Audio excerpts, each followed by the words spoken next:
At another point, did you overhear a conversation he was having with another inmate? Yes, I did, sir. As I was walking up and down doing my fire watch, checking up on other inmates, him and another inmate were having a little secret talk. It was not too loud of a voice, but to where they can actually hear each other. And I guess Brandon Daniels had told the other inmate he's walking back, the trustee's walking back up here, they just don't say no more. To my knowledge, I was, again, curious of what they were really talking about until he had told Troy, I guess the other inmate is Troy Williams, had told him that he's okay, man, he's good, he's a trustworthy person and stuff like that. I went ahead again, I was curious to see what they were talking about. I wanted to find out to see what they were talking about until they finally had told me that, well, Troy Williams and him had finally told me that they were trying to plan an escape. At this point, this was in 2013 of January. Supposedly he had a court hearing or a court appearance at that time in January. I don't know what date. To start planning the escape from here. It was supposed to be that somebody was supposed to come here with a gun and start shooting, and was one of his plans to escape from here.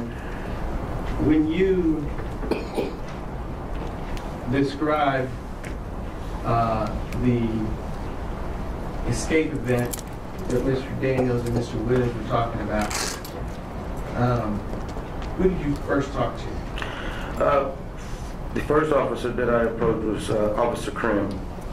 And so you told Officer Krim, you told him, if I'm not mistaken from what you told me, you told Officer Krim that Brandon told you that he and Troy were going to come to court together, and that somebody that was related to Brandon or a friend of Brandon's was going to come in and shoot up the place and get out. And that's when you told him, man, that's the craziest man I ever heard. Yes, sir, I did. So that's what you told Officer Krim? Yes, sir, I did. I had. Okay, so can you explain to me then why it is that Officer Krim says that you told him that Troy Williams was planning to overtake the guard and they were going to escape from going out? I don't know why that was said, because I'm just curious as to why Officer Krim in his report never mentioned anybody coming to the courthouse and shooting up the place.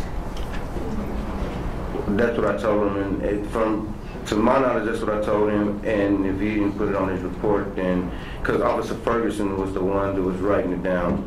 And Officer Ferguson. Okay, so it might be in Officer Ferguson's report. It might be. I'm not too for sure.